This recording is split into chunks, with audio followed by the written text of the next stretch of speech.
Okay my dear God's, కుటుంబ సభ్యులకి అందరికీ హృదయపూర్వక ధన్యవాదాలు. అద్భుతమైన సమయం. ఈ రాత్రి వేళలో అద్భుతమైన జ్ఞానాన్ని అందించేదానికి మన ముందుండారు నరసింగారావు. ప్లీజ్ వారికి మన అందరి తరపున హృదయపూర్వక ధన్యవాదాలు తెలుపుతూ ఈ సరస్వతి వేదిక మీదకి వారిని సాదరంగా ఆహ్వానిస్తున్నాం. వారికి స్వాగతం, సుస్వాగతం. Please welcome sir, welcome. Thank you. Thank you sir. Okay. ఆ, ఈ ధ్యానాన్ని జ్ఞానాన్ని అందించిన జగద్గురు పత్రి సార్కి మరియు మాకు ఈ అవకాశం ఇచ్చిన నాయుడు సార్కి, ఇంకోటి ఇక్కడికి వచ్చిన ఆత్మ బంధువులందరికీ కూడా నా ఆత్మ ప్రణామాలు. నా పేరు ఎం నర్సింగ్రావు, హైదరాబాదు. నేను ఒక 5 సంవత్సరాల నుంచి ఈ పత్రి సార్ ధ్యానంలోకి వచ్చాను. అయితే అంతకుముందు నాకు ధ్యానం అంటే ఏందో తెలియకపోయేది.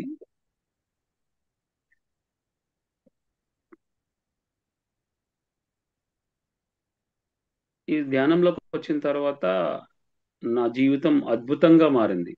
నా జీవితమే యూటర్న్ అయింది నిజంగా చెప్పాలంటే. అంతకుముందు నాకేమీ తెలియదు, ఇప్పుడు కూడా అంత తెలియదు, కానీ నా జీవితం మాత్రం ఒక ఆనందమయం అనేది లో ఉన్నాం ఇప్పుడు. అంతకుముందు ఏంటంటే ఓన్లీ దుఃఖంలో ఉన్నాం, అజ్ఞానంతో ఉన్నాం. ఎప్పుడైతే గురువు గారు వచ్చి పత్రిసార్ వచ్చి నువ్వు దేహం కాదు ఆత్మవు, ఆత్మ అన్నప్పుడు నాకు విచిత్రంగా అనిపించింది. అది ఏంది ఆత్మ అంటాడు సార్, ఆత్మ అన్నే భగవంతుడు అంటాడు సార్, ఆత్మే భగవంతుడు అన్నప్పుడు నాకు కొంచెం చాలా విచిత్రంగా అనిపించింది. మనం ఇంతకు ముందు ఏంటంటే ఆత్మ అంటే ఒక దయ్యం అనేది తెలుసు నాకు. అయితే ఆత్మ అంటే ఒక దయ్యం అన్నట్టుగా ఫీల్ అయ్యేవాళ్ళం. అంటే ఆత్మే భగవంతుడు అని చెప్తున్నాడు సార్, ఆత్మే భగవంతుడు. అది అంటే మన లోపల ఉన్ననే భగవంతుడు ఉన్నాడు, బయట ఏం లేదు, అంతా మన లోపలనే ఉంది అనేది నాకు అర్థమైంది. అయితే ఈ రోజు నేను ఒక ఏంటంటే సార్ పత్రి సార్ చెప్పిన ఆ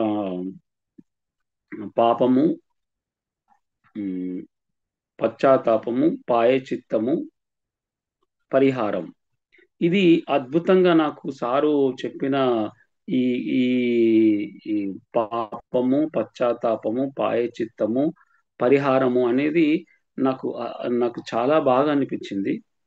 అది సార్ చెప్పిన ఇప్పుడు ఈ సందేశం నాకు చెప్పాలనిపించింది వాళ్ళ సార్కి. అయితే పాపం ఎప్పుడైతే మనము అకౌంట్, మనం ఎప్పుడైతే మనము ఆ పాపం అనేది ఎప్పుడైతే చేస్తామో అది పరిహారం అయ్యే వరకు వదలదు. కంపల్సరీ మనము అప్పు తీర్చుకోవాల్సిందే అనేది సార్ చెప్తారు. అంటే చూడండి, మనము కొన్ని ఏంటంటే మనకు తెలియకుండానే చేస్తాము. అయితే అది చేసింది కూడా మనం ఏమనుకుంటామంటే ఆ నేను చేసింది కరెక్టే అనుకుంటాం. కానీ ఆ పాపం అనేది పరిహారం అయ్యే వరకు వదలదు. అంటే పరిహారం కావాల్సిందే. ఒక మనిషి చంపాడు అనుకోండి, ఆ చంపిండంటే వానికి జైలు శిక్ష పడుతుంది. ఆ జైలు శిక్ష ఒక 20 సంవత్సరాలు అయిపోయి 20 సంవత్సరాల తర్వాత పరిహారం అవుతుంది. అంటే వాడు మళ్ళా యథావిధిగా ఏంటంటే ఎప్పుడైతే పాపం చేశాడో ఆ పాపము పరిహారం అయిపోయింది. ఆ పరిహారం అయిపోయింది అంటే ఇక మళ్ళీ ఫ్రెష్ గా అంటే ఆయన అంటే ఆ పాపం పరిహారం అయిపోయింది అనేదే ఇక్కడ. ఎప్పుడైతే మనం ఎప్పుడైతే పాపం అనేది మనం ఏదైతే చేస్తామో అది ఖచ్చితంగా పరిహారం కావాల్సిందే అనేది సార్ చెప్తాడు. అంటే ఇక్కడ మనం ఏదైతే చేస్తున్నామో అప్పు, ఏదైతే ఆ అప్పు తీర్చుకోవాల్సిందే, ఏదో నువ్వు ఇవ్వవలసిందే, అంటే మనం కట్టాల్సిందే, వడ్డీతో సహా కట్టాల్సిందే. లేదు పుణ్యం చేశామనుకో రావాల్సింది ఖచ్చితంగా వస్తుంది అంటాడు. ఎప్పుడైతే పుణ్యం చేస్తామో ఖచ్చితంగా వస్తుంది అనేది సారు చెప్పే ఇక్కడ ఉమ్, సత్యం. ఇక్కడ ఏంటంటే కాబట్టి పాపము, పశ్చాత్తాపము, పాయచిత్తము, పరిహారం. పాపము చేయడం అంటే మీకు ఎగ్జాంపుల్ సార్ చెప్పారు ఏంటంటే, ఇప్పుడు ఎవరన్నా ఇప్పుడు ఇంతకు ముందు మాంసం తింటే పాపం అనేది నాకు కూడా తెలియకపోయేది. ఎందుకంటే సారు పత్రి సార్ వచ్చిన తర్వాతనే ఇంత ఓపెన్ గా ఎవరు చెప్పలేదు. అది మాంసం తిన్నా, ఒకరిని హింసించిన పాపము అనే విషయము ఎవరు చెప్పలేదు అసలు. ఇక్కడ ఏంటంటే సారు ఏంటంటే ఓపెన్ గా చెప్పాడు. అసలు మాంసాహారం ఒక పాపము. అయితే ఇక్కడ ఏంటంటే ఇప్పుడు ఇప్పుడు తెలియకుండా తింటారు కొంచెమంది. అంటే అజ్ఞానం. అంటే అది తెలియకుండా చిన్న ఉన్నప్పుడు మన తల్లిదండ్రులు కానీ మనకు ఏంటంటే అదేదో శక్తి వస్తుందని, మాంసం గుడ్డు వస్తుందని చెప్పి అజ్ఞానంలో తినిపిస్తాడు. తినిపిస్తే అంటే అది ఏమవుతుంది అంటే నీకు అజ్ఞానము అంటే తెలియలేదు, అది పాపము కాదంటాడు సారు. అయితే ఏమైతుందంటే నువ్వు ఆ అజ్ఞానంలోనే చనిపోతావు. కానీ అజ్ఞానంలోనే చనిపోతావు, నీకేమీ అర్థం కాదు. అగ్- అంటే ఎప్పుడైతే ఇప్పుడు ఒక విషం ఉంది, విషం తెలియకుండా నువ్వు అది విషం అని తెలియకుండా తినేసినావు అనుకోండి, అజ్ఞానంతో చనిపోయినట్టే. అదే అగ్- నువ్వు తెలిసి కొంచెమంది ఏం చేస్తారంటే తెలిసి విషం తీసుకుంటారు. అప్పుల బాధలకో ఏదో నా కష్టాలు వచ్చినాయి అని చెప్పి, ఏదో బాధలు ఉన్నాయని చెప్పి విషయం, అది పాపము అంటాడు సారు. అంటే దానికి పరిహారం కంపల్సరీగా కావాల్సిందే. అంటే ఇప్పుడు అజ్ఞానంతో ఉంటే ఉంటే నీకు పరిహారం ఉండదు, కానీ అజ్ఞానంతో చనిపోతావు. నువ్వు అజ్ఞానం అంటే నువ్వు అజ్ఞానంలో ఉండి నీవు ఏది నీకు తెలియదు అన్నట్టే ఆ అజ్ఞానంతో చనిపోతావు అనేది ఇక్కడ సార్ చెప్పేది. ఇంకొకటి ఏంటంటే ఒక మామూలుగా వాళ్ళు కొంచెం మంది వాళ్ళు టెర్రరిస్టులు ఉన్నారు. వాళ్ళు ఎంతో మందిని చంపేస్తూ ఉంటారు. ఆ చంపేస్తున్నంటే వాళ్ళకు పరిహారం కంపల్సరీ, అది హింస. ఇంకొకటి ఏంటంటే మనం మాటలతోటి కూడా మనం హింసిస్తాం, అది కూడా పాపమే. అంటే ఏ ఏ జీవిని కూడా మనం హింసించవద్దు అనేది ఎప్పుడైతే లోతుగా మనకు సారు చెప్పే వరకు మనకు అర్థం కాలేదు. కొన్ని ధ్యానంలోకి వచ్చిన తర్వాత కూడా మనకు మనకు ఇంకొకటి ఏంటంటే మాంసం బంద్ చేస్తాము, కానీ మనం ఇంకేంటంటే మాటలతోటి కూడా హింసిస్తాం. అంటే మాటలతోటి కూడా హింసించొద్దు. అంటే విషం ఒక్కటేసారి చంపుతుంది కానీ విషయాశక్తి క్షణక్షణం చంపుతుంది అనేది సార్ చెప్పే విషయం. అంటే మనం ఆ మాటలు కూడా మనము ఆ ఆ దానికి కూడా పరిహారం ఉంటుంది. అయితే ఇక్కడ ఏంటంటే పాపం పాపం చేస్తే పరిహారం కంపల్సరీ. ఎప్పుడైతే నువ్వు తెలియక అజ్ఞానంతో ఉంటే ఉంటుంది, అది కూడా ఏంటంటే పరిహారం తక్కువ ఉంటుంది, అంటే అజ్ఞానంతో చనిపోతావు అనేది ఇక్కడ సార్ చెప్పేది. ఇంకొకటి ఏంటంటే పాపము అంటే పాపము పశ్చాత్తాపము. ఈ పశ్చాత్తాపము ఎలా ఉంటుంది అంటే మనము ఎవరైనా మనము చంపిన, హింసించిన, అరే ఇది చేయాల్సిన అవసరం లేకుండే కానీ చేశాం అంటే మనం ఇక్కడ ఏంటంటే పశ్చాత్తాపం. ఎప్పుడైతే పశ్చాత్తాపం ఉంటుందో ఆ పరిహారం అనేది తగ్గుతుంది అనేది సార్ చెప్పేది. ఇక్కడ ఏంటంటే ఎప్పుడైతే మనం పరిహారం అంటే ఇది నెక్స్ట్ టైం మనం చేయవద్దు, మనం పశ్చాత్తాపం పడతాం. ఎప్పుడైతే పశ్చాత్తాప పడతామో పరిహారం తక్కువ ఉంటుంది. ఇంకొకటి కొంచెం మంది ఏంటంటే నేను నేను చే నేను కరెక్టే చేశాను, ఆ పశ్చాత్తాపం ఉండదు, నేను చేసింది కరెక్టే అన్నాం అనుకోండి, మనకి పరిహారం కంపల్సరీ ఉంటుంది అనేది సార్ చెప్పేది. ఇంకోటి ఏంది పశ్చాత్తాపము, పాయచిత్తం. ఇప్పుడు పాయచిత్తం ఎలా ఉంటుంది అంటే నువ్వు ఆ ఇప్పుడు మేము పాపం చేశాం, ఇంకొకటి ఏంటంటే సరే నెక్స్ట్ టైం చేయొద్దు. ఎప్పుడైతే మనం ఆ పాపం చేశామో ఆ పశ్చాత్తాపం ఏంటంటే నేను సేవ చేసుకుంటా. సార్ చెప్పే ఏంటంటే మనం సేవ చేసుకోవచ్చు. ఇంకొకటి ఏంటంటే ఆ కొంచెం మంది మనకు మనమే శిక్ష వేసుకోవడం. మనము ఇంకొకటి ఏంటంటే మనకు మనమే మనం ఆ రోజు అన్నం తినకుండా మనం మనకు మనమే శిక్ష వేసుకోవడం ఉమ్, అనేది సార్ చెప్తాడు. పశ్చాత్తాపం, పశ్చాత్తాపము పాయచిత్తం అంటే మనకు మనమే శిక్ష వేసుకోవడం. అంటే అది మనకు మనమే ప్రాయశ్చిత్తం చేసుకుంటాం. ఇంకొకటి ఏంటంటే ఇక్కడ చేయవలసింది ఏదైతే ఉందో మనం ఆ పాపం, ఆ పరిహారం కూడా నువ్వు ఎప్పుడైతే మనకు మనం చేసుకుంటామో ఆ పరిహారం కూడా తగ్గిపోతుంది అనేది ఇక్కడ సార్ చెప్పేది. కాబట్టి కొంచెం మంది ఏంటంటే ఈ పశ్చాత్తాపం వల్ల కొంచెం మంది సేవలు చేస్తూ ఉంటారు. కొంచెం మంది ఏంటంటే మరి ఇప్పుడు మనకి ఇక్కడ ఏంటంటే చేయవలసింది చేయాలి. మనం చేయవలసింది చేస్తే మనకు రావాల్సింది వస్తుందని చెప్పి సార్ చెప్పేది ఏంటంటే, ఇక్కడ మనకు ఎన్నో జన్మలు ఉంటాయి. ఆ ఎన్నో జన్మలలో మనము ఎన్నో పాపాలు చేసి ఉండొచ్చు. అయితే అవన్నీ మనకు తెలియదు. కానీ నీకు ఆ, ఖచ్చితంగా నీకు ఆ పాపం అనేది ఉంటుంది. ఆ పాపం అనేది ఉంటుంది కాబట్టి ఆ ఎప్పుడైతే మనం ఇప్పుడు ఈ పశ్చాత్తాపము పాయచిత్తము ఎప్పుడైతే పాయచిత్తము ఈ జన్మలో మనము ఆ పాయచిత్తం ఎప్పుడైతే ధ్యానంలోకి వచ్చిందనుకో మనకు తెలిసింది చెప్పాలి. మనకు తెలిసింది కూడా చెప్పకపోతే కూడా పాపమే అంటుండు సారు. ఇప్పుడు నువ్వు చెప్పలేదు అనుకో, మళ్ళీ నువ్వు చెప్పలేదు అనుకో, ఇప్పుడు చెప్పకపోతే మాత్రం మళ్ళీ జన్మలో చెప్పాల్సిందే, మళ్ళీ చెప్పడానికి మళ్ళీ రావాల్సిందే అంటాడు సారు. అందుకని ఏం చేయాలంటే మనకి ఇక్కడ ఏంది మనకు అలవాటు ఏంటంటే ధ్యానం చేసిన తర్వాత మనకు సార్ ఏంటంటే కొంచెం మంది ధ్యానం చేసుకుంటాం, జ్ఞానం కూడా సంపాదిస్తాం. ఆ జ్ఞానం సంపాదించిన జ్ఞానం కూడా నలుగురికి చెప్పాలి. అది నలుగురికి చెప్తేనే మనం నలుగురికి అంటే పశ్చాత్తాపం పాయచిత్తం అది నువ్వు నలుగురు చెప్తే నీకు చేసే పాపాలు కూడా పరిహారం అయిపోతుంది. నలుగురికి చెప్పాలి. ఆ చెప్పడం అనేది కూడా పాయచిత్తంలో పాయ అంటే పరిహారం అవుతుంది అనేది సార్ చెప్తాడు ఇక్కడ. కాబట్టి పరిహారం కావాల్సిందే. కాబట్టి మనం ఏంటంటే పాపము, పశ్చాత్తాపము, పాయచిత్తము, పరిహారం అంటే మనకు ఎన్నో జన్మలు ఉన్నాయి. ఎన్నో జన్మలలో మనం ఎన్ని పాపాలు చేసినామో మనకు తెలియదు. ఇక్కడ ఏంటంటే మనము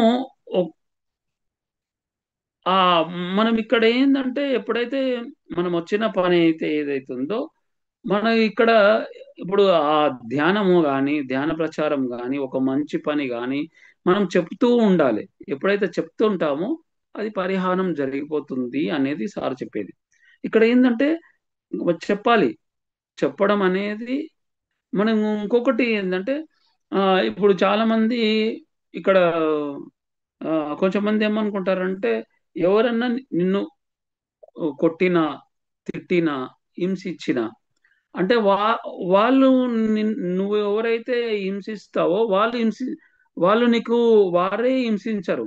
నీకు తెలియకుండా వేరే వాళ్ళు కూడా హింసిస్తారు. అంటే అప్పుడు ఏమనిపిస్తుంది అంటే నేను ఈ జన్మలో నేను ఎవరికి నేను హింసించలేదు, ఎవరికి నేను బాధ పెట్టలేదు, నాకెందుకు వస్తుంది అంటే నువ్వు గత జన్మలో ఏదో చేశావు, అది ఇప్పుడు ఆ పరిహారం జరుగుతుంది. నువ్వు ఎప్పుడైతే రోగం మనం ఇంకోటి మనము ఈ జన్మలో నేను ఏం చేయలేదు అని అంటాం. అంటే పూర్వజన్మ కృతం వ్యాధి రూపేణ పీడితే ఎప్పుడైతే నువ్వు ఆ వ్యాధి రూపంలో వస్తుంది అంటే అది పరిహారం కావాల్సిందే. ఇది పరిహారం అవుతుంది. అంటే గత జన్మల చేసినవి కూడా మనకి ఇక్కడ పరిహారం అవుతుంది అనేది సార్ చెప్పేది ఇక్కడ. ఇక్కడ ఏంటంటే పత్రి సార్ చెప్పేది. కాబట్టి మనం ఇవన్నీ కూడా నిజంగా కూడా మనకు ఆ పరిహారం కావాల్సిందే. పరిహారం అయ్యే వరకు మనకు ఇంకొకటి ఏంటంటే నువ్వు ఈ ధ్యానం చెప్పలేదు అనుకో, నువ్వు నువ్వు చ- ఈ నేను ఇప్పుడు సా- పాపము, పశ్చాత్తాపము, పాయచిత్తము, పరిహారం ఈ సబ్జెక్టు నీకు చెప్పాలనిపించింది చెప్పాల్సిందే. చెప్పాలి. చెప్పకపోతే కూడా ఏమవుతుంది అంటే మళ్ళీ నువ్వు మళ్ళా జన్మల మళ్ళీ మళ్ళీ వచ్చి చెప్పాల్సిందేనంట. అందుకే ఏంటంటే నువ్వు ఏ జన్మలో చేసుకుంటే అవన్నీ మనకు గత జన్మలో ఉన్న పాపాలు కూడా ఇవి తెలుసుకొని ఇప్పుడు మనకు గురువు వచ్చిండు. ఆ గురువు వచ్చిన తర్వాత ధ్యానం వచ్చింది. ఆ ధ్యానం వచ్చిన తర్వాత జ్ఞానం వచ్చింది. జ్ఞానం చరిత్ర కూడా ధ్యాన ప్రచారం చేయాల్సిందే అంటాడు సారు. ఈ ధ్యాన ప్రచారం ఏంటంటే ఎప్పటికప్పుడు చేసుకోవాలి.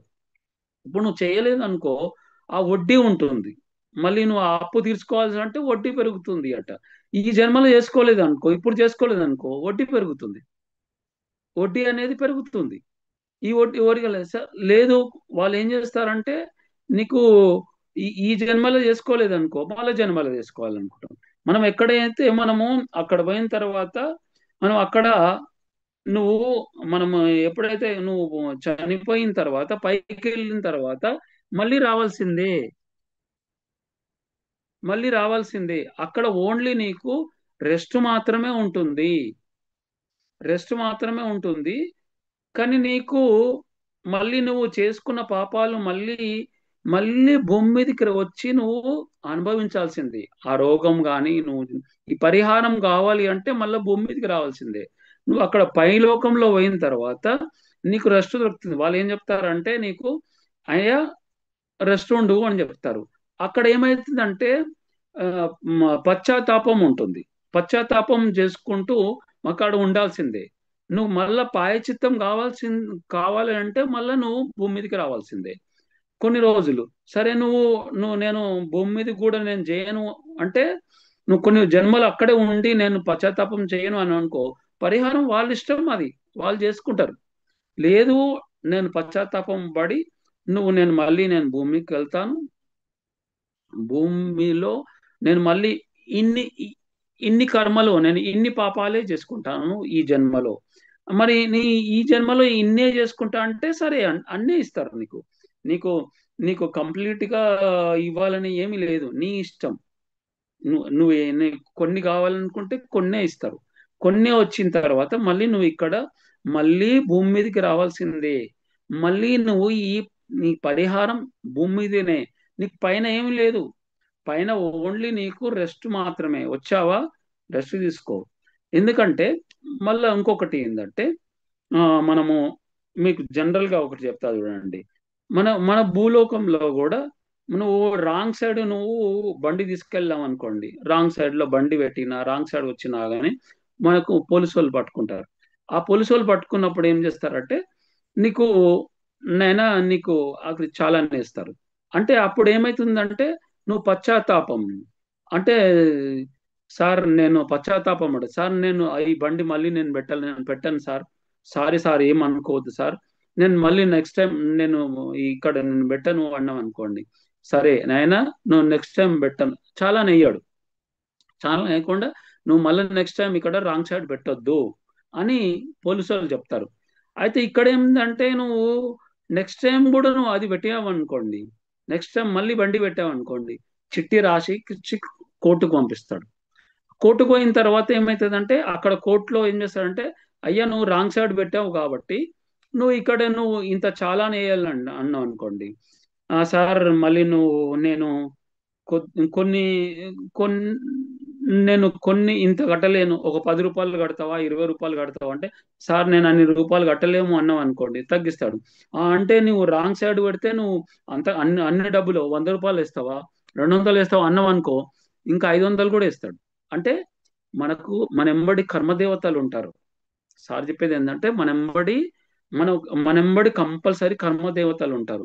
మనం చేసే ఈ ఆ పాపం గాని, మనం పశ్చాత్తాపం గాని, పాయచిత్తం గాని, నువ్వు ఏం చేస్తున్నావో ఆ ఈ కర్మ దేవతలు కంపల్సరీ మనెంబడి ఉంటుండ్రు అనేది సార్ చెప్పేది. ఎందుకంటే ఆ కర్మ దేవతలు మనకు రాసుకునే ఉంటుంటారు. వాళ్ళు రాస్తానే ఉంటారు.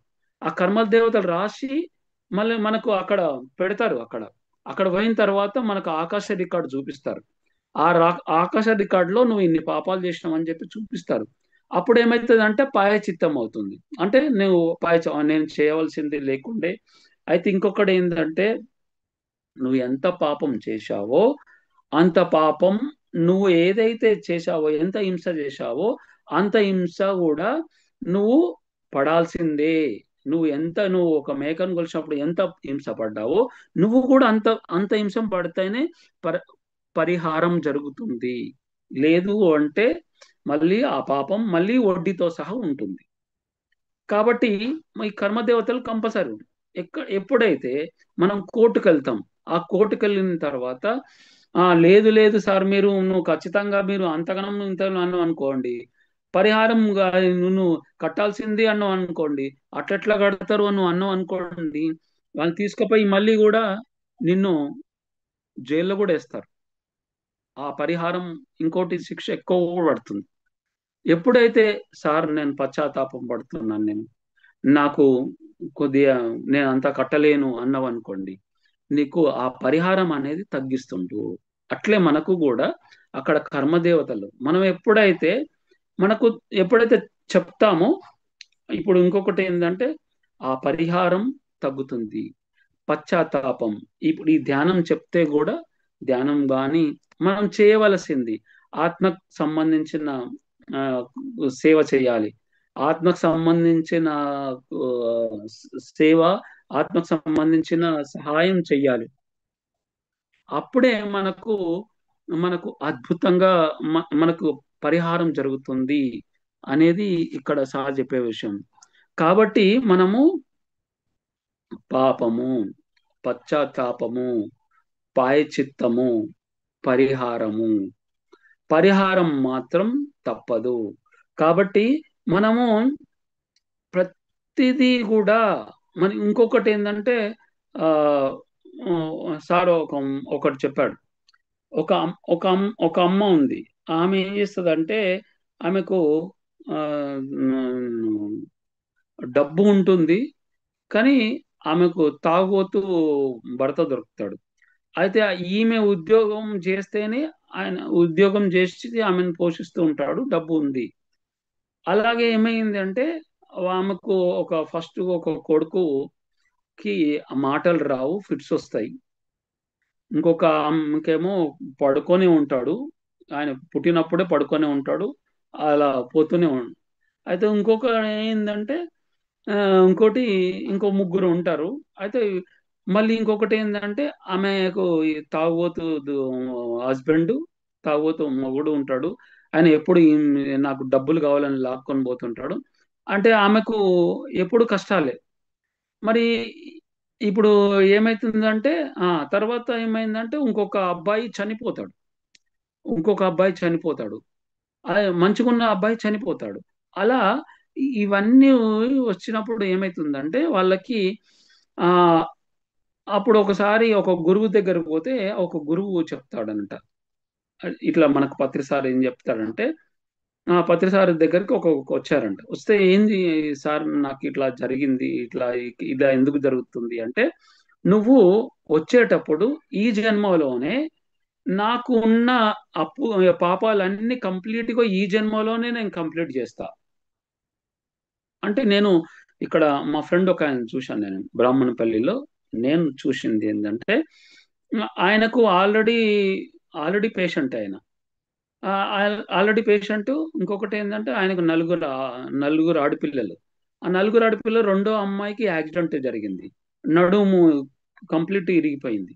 అమ్మాయి పేషెంట్ జరుగుతుంది అక్కడ. అక్కడ ఆల్రెడీ ట్రీట్మెంట్ జరుగుతుంది. అక్కడ జరుగుతున్నా కానీ జరుగుతుంది ఆల్రెడీ. వాళ్ళ ముగ్గురు కూడా, వాళ్ళ కుటుంబం మొత్తం ఆమె గురించి ప్రతి హాస్పిటల్లో ట్రీట్మెంట్ జరుగుతున్నా కానీ, కరెక్ట్ గా ఏమైందంటే, ఎవరైతే ఆ పేషెంట్ తండ్రి ఉండడో, ఆయనకు రెండు కాళ్ళు ఇరిగిపోయినాయి. అయితే ఇవన్నీ కూడా ఇప్పుడు సార్ చెప్పే విషయం ఎట్లుంటది అంటే, ఇవన్నీ ఎందుకు జరుగుతున్నాయి? వాళ్ళ ఇంట్లో కుటుంబంలో ఏదో ఒకటి కంపల్సరీ జరుగుతుంది. కొన్ని రోజులు ఆయన బాగుండడు. అంటే ఇక్కడ ఏంటంటే, ఈ జన్మలోనే ఆ ఆ రోగము గాని, ఆ పాపాలు గాని కంప్లీట్ గా మనకు ఆ, నేను కంప్లీట్ గా ఈ జన్మలోనే నేను ఆ వడ్డీ తీర్చుకుంటాను, అకౌంట్ క్లోజ్ చేసుకుంటానని చెప్పి వస్తాను. అయితే ఒకసారి ఆ, తటవర్తి రాజలక్ష్మి మేడం కూడా 80% కాలింది. ఆ కాలినప్పుడు ఆ అయితే ఆమె ఎంతో అవస్థ పడింది. మామూలుగా అయితే 40% వాళ్ళే ఆ, బతుకుతారు, ఆమె 80% కూడా బతికారు. అయితే ఇక్కడ ఏంటంటే, ఒకసారి పత్రి సార్ని అడిగిందంట, సార్ మరి ఏంది సార్, నాకు ఎంత ఘోష, ఒక్కొక్కసారి ఒక బకెట్ నిండిపోతుండేనంట, అది ఆమెకు బ్లడ్ కారేటప్పుడు అది మొత్తం. అంటే అవస్థ. అంత మొత్తం బాడీ మొత్తం. అయితే సార్ చెప్పాడంట, అమ్మ నువ్వు ఈ జన్మలోనే ఆ పాపాలన్నీ నేను పాపాలు కంప్లీట్ గా చేసుకొని వచ్చాను అని చెప్పి చెప్తాడు అన్నట్టు. అని ఒప్పుకొని వచ్చావు నువ్వు, అందుకే నువ్వు అవస్థ పడాల్సిందే. అందుకనే సార్ ఏం చేశాడు, అంత కాలినా గాని 1 మంత్ వరకు, 1 మంత్ 2 మంత్ 3 మంత్స్ వరకు కూడా సారు చూసిన తర్వాత కూడా సారు పోయి ఒకరోజు ఆమె దగ్గర హాస్పిటల్కి వెళ్ళి కూడా ధ్యానం చేస్తాడు సారు. ఒక గంట ధ్యానం చేసి కొన్ని రోజులు ఆ సార్ వాళ్ళ మేడం, పత్రి మేడం ని కూడా ఆమె దగ్గర పెట్టి సేవ చేపిస్తాడంట. ఎందుకంటే ఆమె ఏదైతే ఎన్నుకొని వచ్చిందో అవి కంప్లీట్ కావాల్సిందే. కాబట్టి మనము ఇంకొకటి ఏమైందంటే, ఆయన మా ఫ్రెండ్ ఇప్పుడు ఏదైతే బ్రాహ్మణ్ పెళ్లికి వెళ్తున్నాడో, అయితే మా దగ్గర 1 ఇయర్ ను కూడా నేను హాస్పిటల్లో పనిచేస్తాను. మా హాస్పిటల్లో 1 ఇయర్ కూడా ఆ, మాకు అడ్మిట్ చేసుకుంటారు. కానీ ఈ రోజు నేను వెళ్ళి ఆ అమ్మాయికి వాళ్ళ పాప వచ్చింది, సార్ నాకు ఇట్లా నాకు బయట ఆ డ్రెస్సింగ్ 2 కాళ్ళు ఇరిగిపోయినాయి, రోజు బయట డ్రెస్సింగ్ చేయాలంటే ఆమెకి 2 రోజులకి 800 అవి దగ్గర దగ్గర 2 రోజులకు 2,000 అవుతుంది. ఇట్లా ఖర్చు అవుతుంది సార్ అంటే, సరే ఆగండి నేను చెప్పి నేను డాక్టర్ దగ్గర తీసుకుపోయాను. మామూలుగా అయితే ఒక డాక్టర్ మనం చెప్పంగానే, నేను ఆల్రెడీ 30 ఇయర్స్ నుంచి చేస్తాను కాబట్టి చెప్పంగానే వింటారు. అయితే ఆయన ఏం చెప్పాడంటే, నర్సింగ్ బెడ్ లేవు ఇప్పుడు, చాలా మంది వస్తున్నారు, బెడ్ అడ్మిట్ చేసేదే లేదు, కావాలంటే రోజు వచ్చి ఆయనని డ్రెస్సింగ్ చేసుకొని పోవాలంటే చేసుకొని పోమ్మని చెప్పాడు. అలా చేసుకొని పోవాలంటే ఆయన ఒక రోజు 2,000 కాళ్ళు అంబులెన్స్కే అవుతుంది. ఆయన బెడ్ 2 కాళ్ళు ఇరిగిపోయి, ఇక మరి అదేదో అక్కడ 2 రోజులకు 2,000 అవుతుంది. ఇక్కడ మరి ఇక్కడికి 2 రోజులకు అంటే మరి ఇక్కడికి వచ్చిన అంబులెన్స్ లో తీసుకొచ్చినా అదే అవుతుంది. మళ్ళీ ఆయన ఇంటి దగ్గర ఆయన ఖాళీ డ్రెస్సింగ్ చేస్తానికి 800 తీసుకుంటాడు. మళ్ళీ ఆయన మెటీరియల్ తోటి 2,000 అవుతుంది, 2,000 అవుతుంది. కాబట్టి ఇక అదే బెస్ట్ కదా అన్నట్టుగా వాళ్ళు అంటే, ఇక్కడ చూడండి సిచ్యువేషన్ ఎలా ఉందో. ఒక్కొక్కసారి మా దగ్గర ఆ 6 నెలల సంవత్సరం కూడా ఉండగలుగుతారు. కానీ ఈ రోజు బెదిరించాడు నాకు, ఏంటంటే వద్దు అని చెప్పి ఆ సిచ్యువేషన్ నేను అర్థం చేసుకున్నాను అక్కడ. అర్థం చేసుకొని సరే వద్దులే అంటే, మనము ఆయన ఆ పాపం కంప్లీట్ కావాల్సిందే. మనము ఎందుకంటే మనకు ధ్యానంలోకి వచ్చాము, మనకు అర్థమవుతుంది. నేను వాళ్ళ అమ్మాయికి అడిగాను వద్దురా అంటే, ఆ అమ్మాయి చెప్తుంది, సార్ వద్దు సార్, ఇక ఇబ్బంది పెట్టకండి సార్, సార్ చాలా కోపం మీద ఉన్నాడు, ఇబ్బంది పెట్టకండి సార్ అంటది. అరే అదేంది అని అప్పుడు నేను ఎప్పుడైతే గమనించానో, ఆయనది మనం మనం అడ్డుపడొద్దు, ఆయన కావాల్సిందే అని చెప్పి నేను గమ్మున వచ్చేసాను. ఆయన మా క్లాస్మేట్. అంటే ఇక్కడ చూడండి, అయితే ఆయన ఏదైతే ఎన్నుకొని వచ్చాడో ఆ పాపం కంప్లీట్ కావాల్సిందే. అక్కడ ఆయన కంప్లీట్ కూడా ఆ పాపం అనేది పరిహారం కావాల్సిందే అనేది ఇక్కడ నేను తెలుసుకున్నాను అక్కడ. ఇక్కడ అంటే ఒకటి రెండు ఎగ్జాంపుల్ చూశాను కానీ విన్నాను కాబట్టి అది కంపల్సరీ కావాల్సింది. అందుకే పాపము, పశ్చాత్తాపము, పాయచిత్తము, పరిహారం. ఇంకో చూడండి, అందుకనే మనము ప్రతి విషయంలో కూడా మనము అందుకనే సాక్షిభూతంగా ఉండాలి. అది అది మనము ఆ పరిస్థితిని ప్రతిది కూడా మనం గమనించాలి. మనము ఇంకొకటి ఏంటంటే ప్రతిది కూడా గమనించాలి అనేది నేను నేర్చుకున్నాను ఇక్కడ. ప్రతిదీ ఇంకొకటి ఏంటంటే మనం అంటాం ఈ ఎదుటి మనిషి ఆయన ఇలా ఉన్నాడు అలా ఉన్నాడు అని. అలాంటి మనిషి మన దగ్గర సహాయంకి వస్తాడు. కానీ మనం ఖచ్చితంగా అక్కడ సహాయం చేయాలి. ఆయన ఇప్పుడు అంటే మనకు భగవద్గీతలో ఇంకొకటి ఏంటంటే, యదా ఇచ్చసి తదా కురు, నువ్వు ఏది చేస్తే నీకు అదే వస్తుంది. అంటే మనము ఒక మంచి పని చేయాలి, ఒక మంచి పని చేస్తే మంచి పని మనకు మంచి వస్తుంది, మనం చెడు చేస్తే మనకు చెడే వస్తుంది. యదా ఇచ్చసి తదా కురు అంటాడు సారు. అంటే మనం చూడండి, మామూలుగా చెప్తారు చూడండి, యదా ఇచ్చసి తదా కురు, మనం ఏది చేస్తే అదే వస్తుంది, మనం ఏది ఆలోచిస్తే అదే వస్తుంది, మనం ఏం చేస్తే అదే వస్తుంది. అంటే చూడండి, ఒక డాక్టర్ చదివాడు అనుకోండి డాక్టరే అవుతుండు, ఒక ఇంజనీరింగ్ చదివాడు అనుకో ఇంజనీరింగ్ అవుతుండు. నువ్వు ఇంజనీరింగ్ చదివి డాక్టర్ అవుతాడా? కాడు కదా. అదే డాక్టర్ చదివి ఇంజనీరింగ్ అవుతాడా? కాడు కదా. అంటే ఇక్కడ చూడండి, మనం ఏమనుకుంటున్నాం అంటే మనం ఏది చేస్తే అదే వస్తుంది. నువ్వు ఒకరిని హింసిస్తే మనకు ఇప్పుడు చూడండి, ఒకరిని హింసించావు, ఒకరిని కొట్టావు, అయితే ఒకరిని మోసం చేశావు.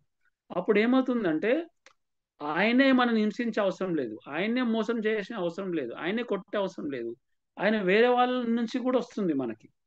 అంటే వేరే వేరే వాళ్ళు కూడా అప్పుడు ఏమనిపిస్తుంది అంటే, నేను ఈయన ఏం చేయలే కదా, ఈయన ఎందుకు వస్తుండడు అంటే, నువ్వు అక్కడ అది వేరే అక్కడ అంటే ఇక్కడ నువ్వు ఎవరైతే చేశారో వాళ్ళే రావాల్సిన అవసరం లేదు, వేరే వేరే నుంచి కూడా వస్తుంది అనేది ఇక్కడ నాకు అర్థమవుతుంది. నేను ఒక చ- నాకు అనుభవం అయింది చెప్పండి. నేను బస్ ఎక్కాను. ఆ బస్ ఎక్కినప్పుడు ఏమైందంటే, ఆ, వాళ్ళు నేను బస్ ఎక్కి అక్కడ నిలబడ్డాను. నిలబడితే వాళ్ళు ఇద్దరు కొట్లాడారు. కొట్టుకుంటూ ఏమైందంటే, ఆ దెబ్బ ఆయన మధ్యలో ఆ, పక్కకి వెళ్ళిపోయాడు. ఆ దెబ్బ నాకు పడ్డది. అయితే ఇక్కడ ఏమైందంటే, నేను ధ్యానం రాకముందు ఆయనంటే నేను ఆయనని చాలా నేను కొట్టేవాడిని. అది నన్నెందుకు కొడుతుండి, నిన్నెందుకు అని. ఎప్పుడైతే నేను ధ్యానంలోకి వచ్చిన తర్వాత జరిగింది ఇది. ఇక్కడ కొట్టంగానే ఏమైందంటే, నేను ఓపిక పెట్టాను జరసేపు ఆలోచించాను. అమ్మా, ఇదేంది నాకు పడ్డది ఇది దెబ్బ. ఆ దిమ్మ తిరిగిపోయింది ఆయన కొడితే నాకు. అది ఆ తర్వాత ఏమైందంటే, ఆ, నేను తర్వాత కొద్దిసేపు ఇమ్మీడియట్ గా నేను అది అది కాలేదు, నాకు ఆ కోపం రాలేదు. అంటే నాకు పరివర్తన వచ్చింది కొంచెం, అనిపించింది. అంటే నేను అది చేశాను. అదే నేను ధ్యానం రాకుండాంటే నేను అస్సలు ఊకుండేవాడిని కాదు. ఇమ్మీడియట్ గా వాడిని కొట్టేవాడిని, తొక్కేవాడిని నేను, నిజంగా అయితే. కానీ నేను ఏం అనలేదు. అయితే లాస్ట్కి వచ్చేది ఏంటంటే, నేను చెప్పాను, ఏంది సార్ అది, మీరు అలా కొట్లాడడం కరెక్ట్ కాదు. నేను నా న్- నేను ఆటోమేటిక్గా నేను ఊకున్నాను కాబట్టి నువ్వు బతికిపోయావు. నాకు కోపం వచ్చిందంటే నీ పరిస్థితి ఇలా ఉండకపోయేది, నువ్వు చాలా తప్పు అంటే ఇక అప్పుడు ఆయన ఆయన కూడా ఏమైతుందంటే, వాళ్ళు ఎట్లుంటారు అంటే ప్రాపంచికంలో నేను చేసిందే కరెక్ట్ అంటాడు. అలా ఉంటుంది. కాబట్టి ఇక్కడ ఏమైతుందంటే, మనకు నిజంగా కూడా అక్కడ నేను ఉమ్, ఓపిక పట్టాను చాలా. ఇక్కడ ఇక్కడ ఏంటంటే ధ్యానంలోకి వచ్చిన తర్వాత మనకు అది మొత్తం చేంజ్ అయిపోయింది అక్కడ. అందుకనే ఏమవుతుందంటే, మనం ఏది చేస్తే అదే వస్తుంది. ఇంకోటి ఏంటంటే, కోటి పూజలు ఒక సూత్రంతో సమానం, కోటి సూత్రాలు ఒక జపంతో సమానం, కోటి జపాలు ధ్యానంతో సమానం, కోటి ధ్యానాలు లయంతో సమానం. సార్ ఏం చెప్తాడంటే, ఇది మనం చెప్పాల్సిందే. మనకు పూజలు అవసరం లేదు, సూత్రాలు అవసరం లేదు, మన జపాలు అవసరం లేదు, మనకు కావాల్సింది ధ్యానం. ఆ ధ్యానం జ్ఞానం, ఇది చెప్పాల్సిందే. వేరే ఏమనుకున్నా కానీ మనం చెప్పాల్సిందే అనేది ఇక్కడ సారు చెప్పేది. చెప్పకపోతే ఈ జన్మలో చెప్పలేదు, మళ్ళీ ఒక నెల తర్వాత చెప్తావా, లేదంటే మల జన్మలో చెప్తావా, లేకపోతే 10 జన్మలైనా సరే సరే, 100 జన్మలైనా సరే నువ్వు చెప్పాల్సిందే అని చెప్తాడు సార్. ఇక్కడ చూడండి, అంటే మనము అయ్యా మరి ఈ జన్మలో చెప్పలేదాను, మల జన్మలో చెప్పాల్సిందే అంటే, సార్ అంటే నాకేం అనిపించింది అంటే, వద్దొద్దు మనం ఇదే జన్మలో చెప్పాలి అనేది ఇక్కడ. అంటే సార్ చెప్పేది ఏంటంటే, ఈ జన్మలో చెప్పండి, ఇదే జన్మలో చెప్పాలి. మనకు ఇప్పుడు ఇంకోటి, ఇప్పుడు నాయుడు సార్ కూడా మనకి ఈ మంచి అవకాశం, మనకు ఈ చెప్పడానికి అవకాశం ఇచ్చాడు సార్. మళ్ళీ ఈ గ్రూప్ లో చూడండి, అది మన అదృష్టమే. ఇప్పుడు చెప్పలేదు అనుకోండి, ఎక్కడో ఒక దగ్గర అయితే చెప్పాల్సిందే. చెప్పకపోతే ఏమవుతుంది, మళ్ళీ జన్మలలో మనం చెప్పాల్సి వస్తుంది. కాబట్టి మనము ఏదైతే ఆ ఆ మంచి అనేది ఏదో మనము ఆ- అది ఆ పరిహారం జరగాలి అంటే మనం చెప్పాల్సిందే. పాపము, పశ్చాత్తాపము, ప్రాయశ్చిత్తము, పరిహారం. కాబట్టి మనము యథా ఇచ్చసి తదా కురు. ఇదైతే చాలా, మనం ఏది ఏది చేస్తే మనకి అది వస్తుంది అనేది ఖచ్చితంగా. ఇంకొకటి చూడండి, మనము మనము ఇంకొకటి ఏంటంటే, ధ్యానం రాకముందు కూడా మనం ఒక ఆ మనము అది ఇప్పుడు ఆధ్యాత్మికం అంటే ఏంటంటే, మన గురించి మనం తెలుసుకోవడం అనేది కూడా మనకు తెలియదు. ఎప్పుడు ఇప్పుడు ఈ మన గురించి మనం, శరీరం అంటే ఏంది, ఈ మనసు అంటే ఏంది, మనకి బుద్ధి అంటే ఏంది, మన ఇంకొకటి ఏంటంటే ఇది ఇది మరి ఆత్మ అంటే ఏంటిది, మన సర్వాత్మ అంటే ఏంటిది, మన తర్వాత మరణించిన తర్వాత మనం ఎక్కడికి వెళ్తాం, 7 లోకాలు ఉంటాయి, ఈ శరీరాలు ఉంటాయి, ఇవన్నీ కూడా మనకు తెలుసు. ఇప్పుడు ఈ ధ్యానంలోకి వచ్చిన తర్వాత మనకు తెలిసింది సార్తో ఈ సందేశాల వల్ల. అయితే ఇవన్నీ కూడా మరి మనకు తెలిసినాయి కాబట్టి చెప్పాల్సిందే. నువ్వు చెప్పకపోలేదు అనుకో, మళ్ళా వేరే జన్మలో చెప్పాల్సిందే. అంటే మనకు చెప్పాలి అనేది ఖచ్చితంగా చెప్పాలి అనేది ఇక్కడ సార్ చెప్పేది. కాబట్టి పాపము, పశ్చాత్తాపము, ప్రాయశ్చిత్తము, పరిహారం కంపల్సరీ. మనము పరిహారం కావాల్సిందే.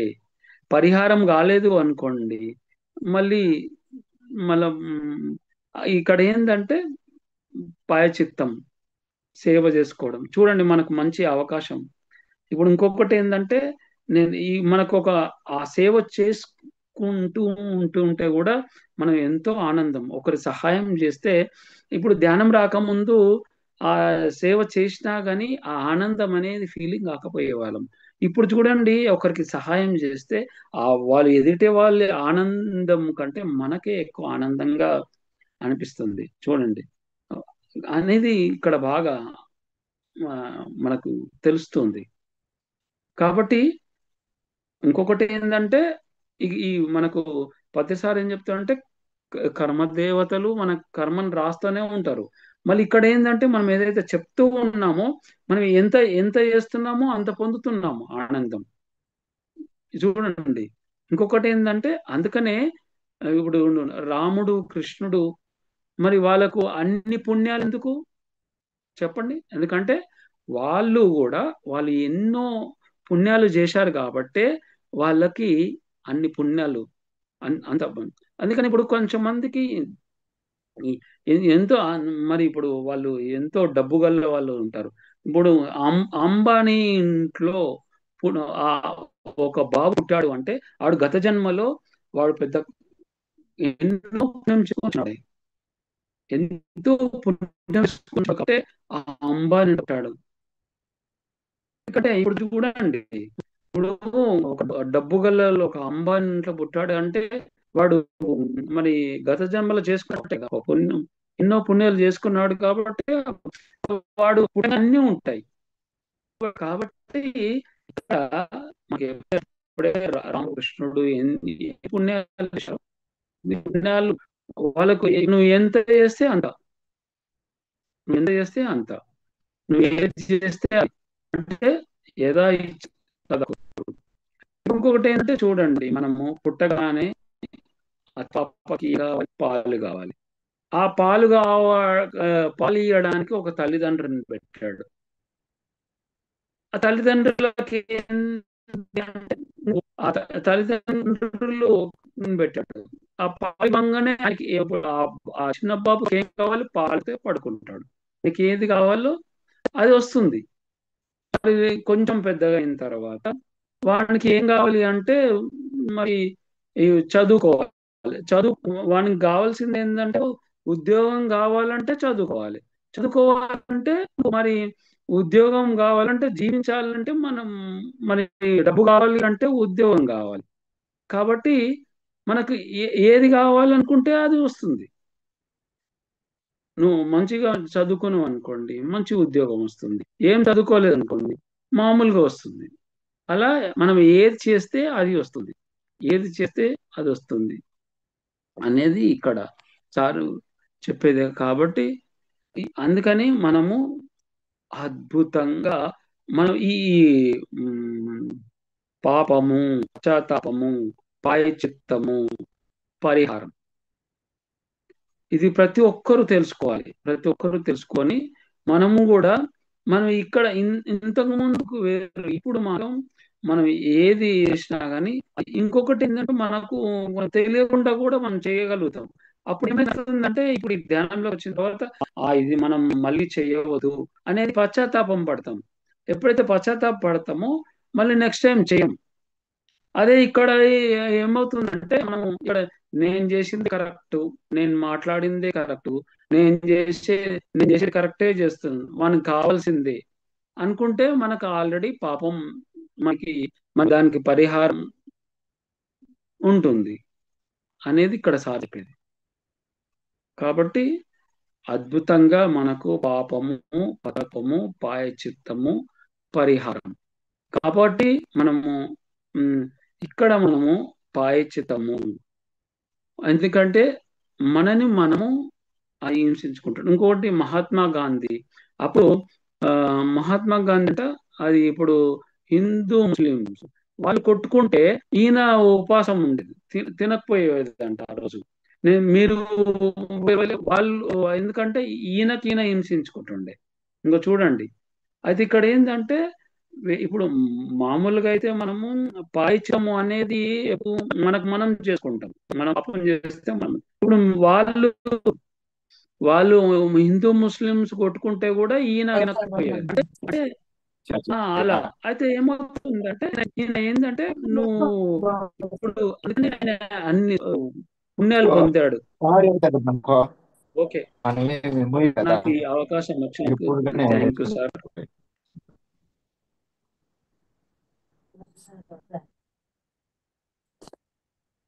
ఓకే సార్, నాకు ఈ అవకాశం ఇచ్చినందుకు థ్యాంక్ యూ.